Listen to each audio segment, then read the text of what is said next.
जिसको मैं चेतन कह रही हूं उसका अर्थ यह है कि जो स्वयं के होने को जानता है और अपने से अलग बाकी सबको भी जानता है कि ये भी है, बुद्धि है, मन है, बाहर संसार, और ये बुद्धि, मन और संसार मिलकर के उसको न जान सके, उसी को चेतन कहते। इस नाते मैं चेतन स्वरूप। अभी तुमको बताऊं मैं अमित, अभी इस समय पर ये जो ज़्यादा लोग बैठे तुम्हें दिख रहे हैं, यहाँ पर एक प्रोग्राम चल रहा है जो 3 महीने के लिए आत्म ब्रह्म चिंतन का है ना। पर वो 3 महीने सबके लिए निकाल के आने, मैंने अभी उतनी आग नहीं लगी है ना, तो इसलिए मजबूरियां हैं, काम है, जॉब है, फैमिली है, तो ऐसा वो कारण कई हो जाते हैं। फिर हमने एज का भी लगा दिया था कि 55 से ऊपर वाले नहीं चाहिए, ये भी हुआ।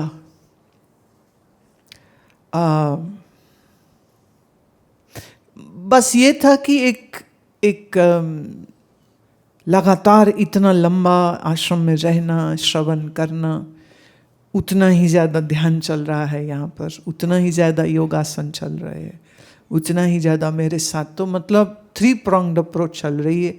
और मैं ये समझती हूँ कि ये अपने आप में एक बड़ा अद्भुत कार्य है जो इस समय यहाँ पर हो रहा है। ये अद्भुत कार्य है जो हो रहा है। पर थोड़ा इस पॉइंट को आप अच्छे से, बुद्धि मैं नहीं से भी पहले समझना होगा, देह ही मैं नहीं। तो आंख देख रही मैं नहीं, कान सुन रहे मैं नहीं, नाक सूंघ रहे मैं नहीं, जीभ स्वाद चखती बोलती मैं नहीं, त्वचा ठंड गर्मी कोमल कठोर अनुभव करती मैं नहीं, ये मैं हूं ही नहीं। स्टेप 1। स्टेप 2 में मन बुद्धि नहीं, थोड़ा और मुश्किल है इसको, तो ये गांठ है जो पड़ी हुई है। स्टेप 3, ये चिदाभास भी मैं नहीं, न बुद्धि में न चिदाभास में। पर चिदाभास क्या है? मुझ आत्मदेव का ही तो रिफ्लेक्शन है। तो इस बुद्धि से जुड़ाव को ही तो अलग करके ज्ञान से समझ से देखना है।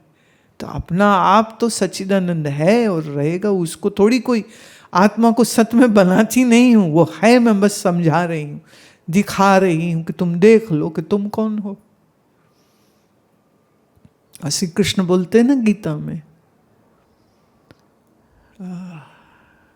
क्षेत्र चापि माम विद्धि सर्व क्षेत्रेषु भारत। क्षेत्र माने खेत, इन सभी अंतःकरणों में किसान माने मैं, चेतन बोले वो तो मैं ही हूं। तो जिसको तुम मैं कह रहे हो, कृष्ण कह रहे हैं, वो तो मैं है। आज तुम अपनी मैं बना के बैठ गए हो क्योंकि तुमने मन के साथ जोड़ लिया ना उसको। कृष्ण कहते हैं अंतःकरण में मौजूद चैतन्य आत्मा मैं ही हूं, मैं ही हूं ये।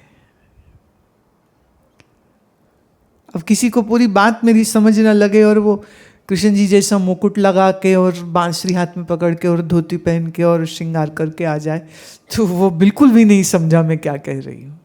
हम शरीर की बात कर ही नहीं रहे, हम कृष्ण के देह की बात कर ही नहीं रहे, हम कृष्ण के स्वरूप की बात कर रहे, हम कृष्ण के स्वरूप की बात कर रहे। बुलबुला छोटा है और लहर बहुत बड़ी है तो दोनों ही पानी है। आकार अलग, ऐसे मन अलग है, माया अलग है, लेकिन ब्रह्म तो एक ही है। यहां इन 1 यूनिट हम उसी को आत्मा कह देते हैं और वही सर्व में तो उसी को हम ब्रह्म कह देते हैं।